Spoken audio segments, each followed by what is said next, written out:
Learning is a process, not an event. Hello and welcome. I am Monica, and this is Monica's Learning Zone, where learning meets knowledge and empowerment. Our today's topic is about Glazer's basic teaching model, Glazer का बुनियादी शिक्षण प्रतिमान, जिसमें हम discuss करेंगे components of basic teaching model and basic teaching model in terms of fundamental elements of teaching models. First of all, basic teaching model, it is developed by Robert Glaser in 1962. Basic teaching model explain the relationship between teaching and learning. शिक्षण और अधिगम के बीच relationship को explain करता है हमारा बुनियादी शिक्षण प्रतिमान. This model belongs to the category of psychological model of teaching. It provides a simple and adequate conceptualization of the teaching process.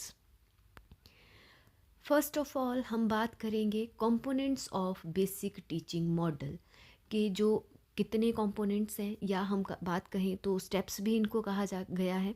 तो मेनली 4 कंपोनेंट है. फर्स्ट वन इंस्ट्रक्शनल ऑब्जेक्टिव, अनुदेशनात्मक उद्देश्य. सेकंड एंटरिंग बिहेवियर, पूर्व व्यवहार.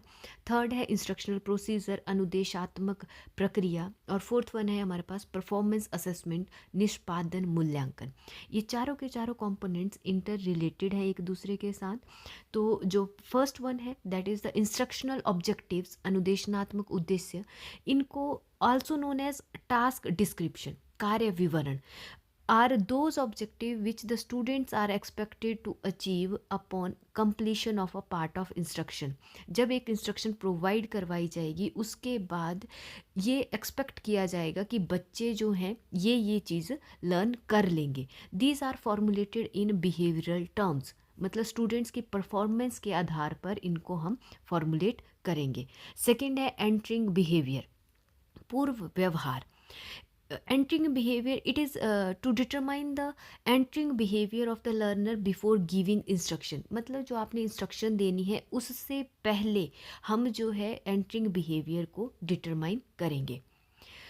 Those characteristics which are essential prerequisition for the program, या हम in short बात करें तो initial behaviour of the students.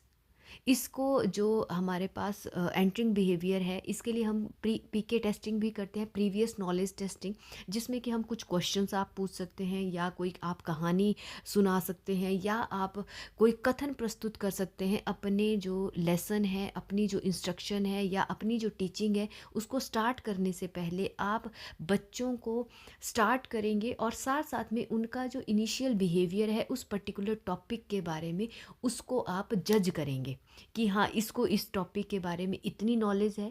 After that मुझे अब किस तरह से जो है इंस्ट्रक्शन प्रोवाइड करवानी है. थर्ड है आपके पास इंस्ट्रक्शनल प्रोसीजर, अनुदेशनात्मक प्रक्रिया. It describe the teaching process.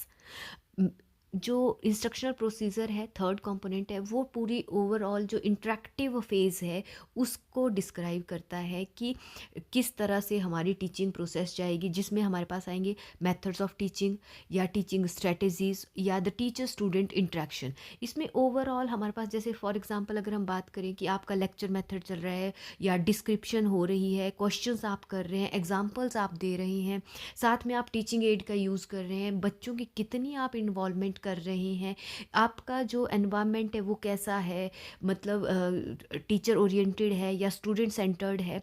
तो ये सारी जो चीज़ें हैं ये कहाँ आएंगी आपके पास इंस्ट्रक्शनल प्रोसीजर में. फोर्थ है परफॉर्मेंस असेसमेंट, निष्पादन मूल्यांकन. It is related to the task of assessing the performance of the students.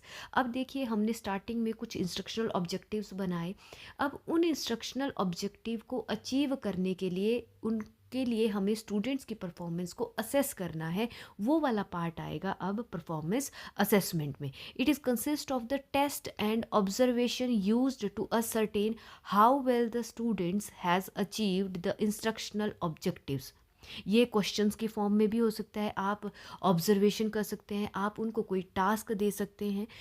इन सब चीज़ों से आप जो है ये चीज़ देखेंगे कि बच्चों ने कितना इंस्ट्रक्शन जो हमने प्रोवाइड करी वो कितना उसने लर्न किया. नेक्स्ट जो हमारा टॉपिक है वो आया अब Glazer basic teaching model in terms of fundamental elements. देखिए हमने प्रीवियस जो वीडियो है उसमें हमने डिस्कस किया कि जो टीचिंग मॉडल है उसके 6 मेन जो एलिमेंट्स हैं, fundamental elements, that is the focus, syntax, principle of reaction, social system and then application. तो ये सारे के सारे आपके पास क्या थे, 6 एलिमेंट्स थे। इन 6 एलिमेंट्स के अकॉर्डिंगली जो ग्लेजर बेसिक टीचिंग मॉडल है वो इन फंडामेंटल एलिमेंट्स को किस तरह से डिस्क्राइब करता है। तो फर्स्ट है फोकस। तो ग्लेजर ने कहा कि फोकस जो रहेगा वो सभी चीज़ों पे रहेगा। इंस्ट्रक्शनल ऑब्जेक्टिव्स भी आ जाएंगे उसमें, एंटरिंग बिहेवियर भी आएगा, इंस्ट्रक्शनल प्रोसीजर भी आएगा और परफॉर्मेंस असेसमेंट भी आएगा। मीन्स ये हम प्री डिसाइडेड करेंगे कि बच्चे क्या इंस्ट्रक्शनल ऑब्जेक्टिव्स क्या रहेंगे, एंटरिंग बिहेवियर बच्चे का किस तरह से हमने इवेलुएट करना है, हमने क्वेश्चन आंसरिंग करनी है, हमने कोई कहानी सुनानी है, हमने कोई कथन प्रस्तुत करना है, या हमने कोई डे टू डे लाइफ का कोई उदाहरण देना है। साथ में इंस्ट्रक्शनल प्रोसीजर की हमने किस तरह से अपनी इंस्ट्रक्शन जो है प्रोवाइड करानी है, और लास्ट वन कि हमने असेसमेंट कैसे करनी है। तो ये सारे के सारी चीज़ों पे हमारा फोकस रहेगा। सेकेंड है जो सिंटेक्स, संरचना। तो देखो ग्लेजर ने कहा कि इसमें 4 चीज़ें आएंगी। First one fixing the objective, कि अब मैंने ऑब्जेक्टिव्स को फिक्स कर लेना है कि मैंने अपनी इंस्ट्रक्शन में क्या क्या चीज़ें प्रोवाइड करनी है। Second determining the entering behaviour, हमने यहाँ पे जो सिंटेक्स है यहाँ पे भी हमने प्री प्लान कर लेना है कि जो एंटरिंग बिहेवियर है वो हमने किस तरह से जो है असेस करना है या डिटरमाइन करना है। Carrying out the instructional work, हाँ जी, क्लास में अब किस तरह से जो है इंस्ट्रक्शन जो है प्रोवाइड करवाई जाएगी। डिटरमाइन द अल्टीमेट बिहेवियर, अब लास्ट में उसको असेस भी करना है, उसका जो अल्टीमेट बिहेवियर है after providing instruction. Means entering behaviour उसका क्या था, हमने इंस्ट्रक्शन प्रोवाइड कराई, अब उसका जो अल्टीमेट बिहेवियर है उसके बिहेवियर में क्या मॉडिफिकेशन हुई, उसने क्या चीज़ लर्न करी, ये सब किस में आएगा, आपका सिंटेक्स में। थर्ड है प्रिंसिपल ऑफ रिएक्शन, प्रतिक्रिया के सिद्धांत।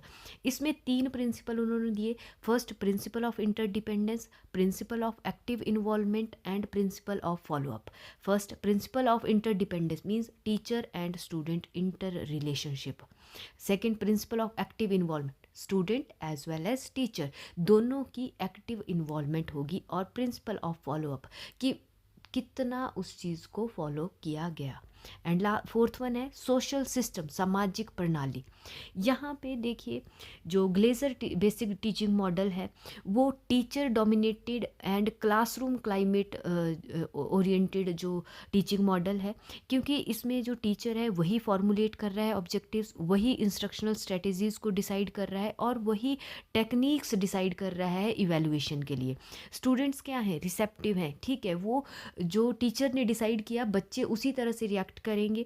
और जो अप्रिशिएटिव द टीचिंग एक्टिविटीज़, जो टीचर्स की एक्टिविटीज़ हैं उनके अकॉर्डिंग ही बच्चा बिहेव करेगा। ओवरऑल अगर हम बात करें ग्लेजर बेसिक टीचिंग मॉडल में तो उसमें जो है वो टीचर डोमिनेटेड रहेगा, क्योंकि टीचर ही डिसाइड करेगा कि देखो टीचर ही प्लान करेगा, टीचर ही डिसाइड करेगा कि उसको किस तरह रिएक्ट करना है क्लास में, टीचर ही डिसाइड करेगा कि उसको इवैल्यूएट कैसे करना है, असेस कैसे करना है परफॉर्मेंस को। नेक्स्ट है सपोर्ट सिस्टम, अब सहायक प्रणाली। तो इसमें जो देखो प्री सर्विस, इन सर्विस और पोस्ट सर्विस तीनों जो स्टेजेस आई, उन चीज़ों में जो अवेलेबिलिटी है एडिक्वेट फैसिलिटीज़ की, उसको हमने क्या कहा, support system. Availability of adequate pre service and in service facilities to teachers, availability of desirable teaching learning environment for use of suitable teaching strategies. देखो जो टीचिंग लर्निंग एनवायरनमेंट कि हमारी कहाँ पे किस तरह का हमारा क्लासरूम एनवायरनमेंट होगा, किसके लिए, जो यूज़ करनी है हमने टीचिंग स्ट्रेटजीज़ के लिए। और availability of appropriate evaluation devices कि अब इवैल्यूएट कैसे करना है, मैंने क्वेश्चन आंसर करना है, मैंने कोई टेस्ट लेना है, मैंने कोई ऑब्जर्वेशन करनी है, मैंने किस तरह से जो है इवैल्यूएशन करनी है, ये सारी चीज़ें कहाँ आई, सपोर्ट सिस्टम में। एंड लास्ट वन आया आपका एप्लीकेशन। तो being quite and systematic and structured, this model is applicable to all type of teaching learning situation, applicable to wide variety of subject and for all level of students। तो देखो इस model की क्या applications आती हैं, यह model हर तरह की टीचिंग लर्निंग सिचुएशन के लिए एप्लीकेबल है, हर तरह के सब्जेक्ट के लिए एप्लीकेबल है और हर लेवल के बच्चे के लिए एप्लीकेबल है। लेवल मीन्स इंडिविजुअल डिफरेंसेस, कि हर एक तरह के बच्चे के लिए, क्योंकि टीचर जब क्लास में एक प्री प्लानिंग के साथ जाएगा तो वो अपनी क्लास में हर तरह के बच्चे की नीड को फुलफ़िल करने के लिए अपनी इंस्ट्रक्शन को कंस्ट्रक्ट करेगा, डिज़ाइन करेगा कि जो है। तो इस मॉडल की क्या एप्लीकेबिलिटी है कि ये हर एक टीचिंग लर्निंग सिचुएशन के लिए एप्लीकेबल है, हर तरह के सब्जेक्ट के लिए एप्लीकेबल है और हर तरह के, हर लेवल के स्टूडेंट्स के लिए एप्लीकेबल है। This is all about for today. Thank you for watching. Stay tuned for more insights. Take care and keep learning with Monica's Learning Zone. Thank you.